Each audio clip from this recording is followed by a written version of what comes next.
पे फोकस करें, लेकिन फिर भी कहीं ना कहीं वोकल के अंदर फंस जाते हैं हम लोग। वो वोकल के अंदर सर की इतनी मिठास रहे, सुनते होंगे कि जो भी अगला एक क्या घंटा बात पौना घंटा जो हम लोग बातचीत करें, वो किसी न किसी नतीजे के ऊपर पहुंचे, अपनी लाइफ के लेके, किसी ना किसी गोल को लेके, किसी ना किसी रिजल्ट के ऊपर पहुंचे हम लोग। मैं अपनी पूरी कोशिश करूंगा कि मैं अपने पिछले 9-10 साल के कैरियर के दौरान इस डायरेक्ट सेलिंग इंडस्ट्री के अंदर, आरसी बिजनेस के अंदर हम लोगों ने किस तरीके से, किस चीज को फोकस करके हम लोगों ने इस बिजनेस के अंदर आए, या मैंने, अगर मैं कहूं कि मैंने सन 2015 से लेके, आवाज बहुत कम आ रही है सर। नहीं सर, आवाज ठीक है। अभी ठीक आप लग अपने अपनी माइक से आप थोड़े बहुत दूर हैं। हाँ, थोड़ा सा। एक्चुअली क्या है, मैं आउट ऑफ स्टेट अभी जस्ट रिसेंटली हले 10 मिनट पहले पहुंचा हूँ हिमाचल के अंदर। तो मे भी हो सकता है अगर आपको ज्यादा वोकल का फर्क पड़े तो मेरे को बता देना। मैं थोड़ी सी आवाज ऊपर, थोड़ी सी हाई नोट पे लेके जाता हूँ, क्योंकि अभी आया ही हूँ ना, अभी इंजन थोड़ा सा ठंडा है।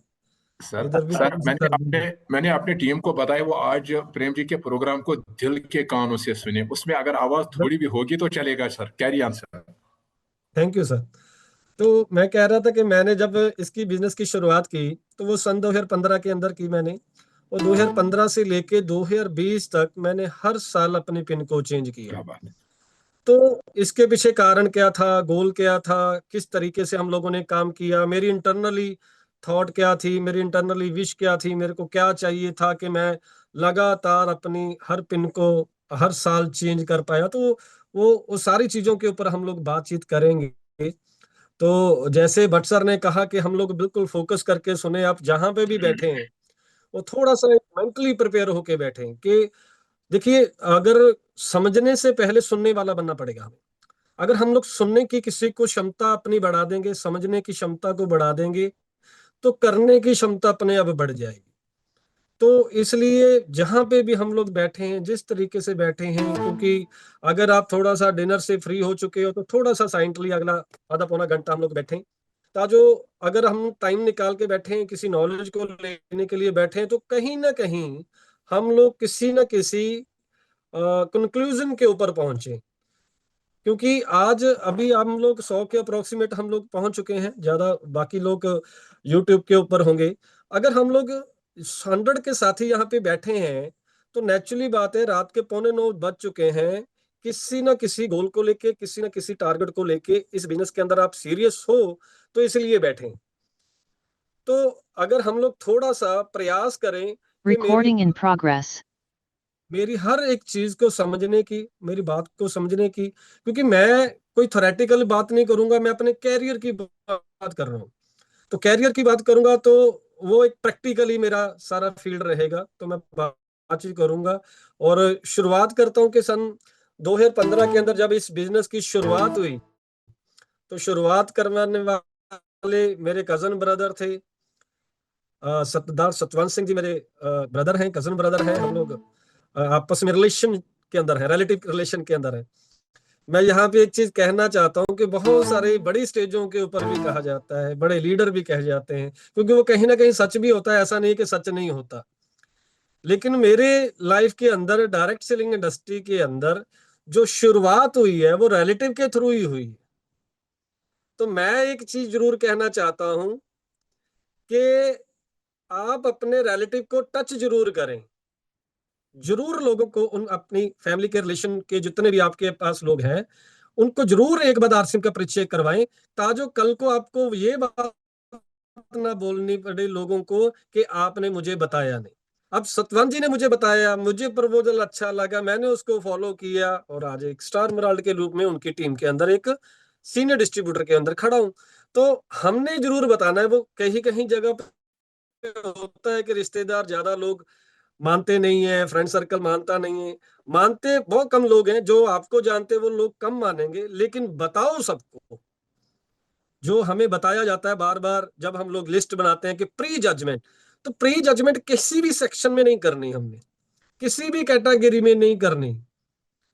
चाहे वो होम मीटिंग का हो, 1-to-1 का हो, सेमिनार का हो, किसी भी कैटेगरी के अंदर हमें प्री जजमेंट नहीं करनी। अगर सतवंत जी ये सोच लेते कि रिश्तेदारी में तो आसिम नहीं चलेगा, तो उनकी टीम के अंदर एक स्टार एमराल्ड कम हो जाता, यानी कि 1 करोड़ का बिजनेस कम हो जाता।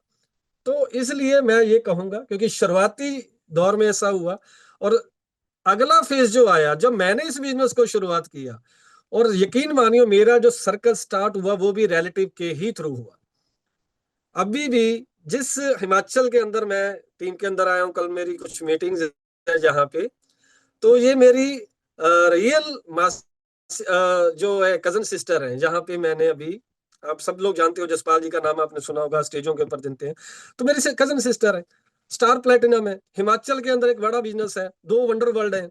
तो अगर मैं ये सोच लेता, सतवंत जी ये सोच लेते कि रिलेटिव के अंदर बिजनेस करना पॉसिबल नहीं है या रिजल्ट ओरिएंटेड नहीं है, तो मेरे एक्सपीरियंस के दौरान शायद ये गलत स्टेटमेंट है। आप बताओ सबको, रिजल्ट क्या आएगा वो एक बात की बात रहे।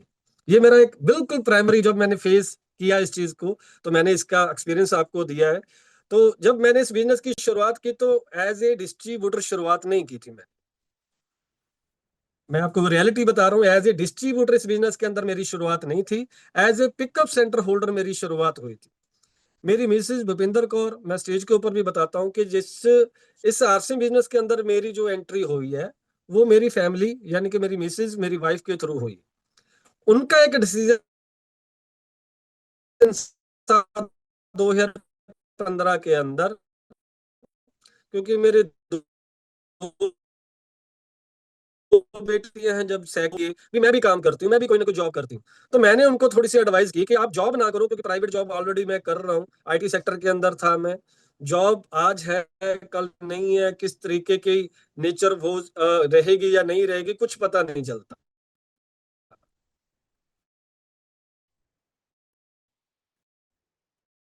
कल को अगर जॉब को छोड़ो भी तो हम लोग कोई अपना बिजनेस कर सके। तो इस तरीके के साथ उन्हीं डेट के दौरान मुझे सतवंत जी की कॉल आती है। सतवंत जी ने एक प्रपोजल रखा, हमारे लुधियाना के अंदर समराला बाईपास के अंदर, समराला चौक के अंदर भी एक पिकअप सेंटर की जरूरत है। तो मैंने सतवंत जी को पूछा कि क्या करना पड़ेगा, वो कहते हैं कि 2 लाख की इन्वेस्ट में मिलेगा। तीसरी बात मैंने पूछी करना क्या पड़ेगा, उन्होंने बोला कस्टमर आएगा, आपने सामान पकड़ाना है, पैसा लेना है। मैंने कहा अभी और तो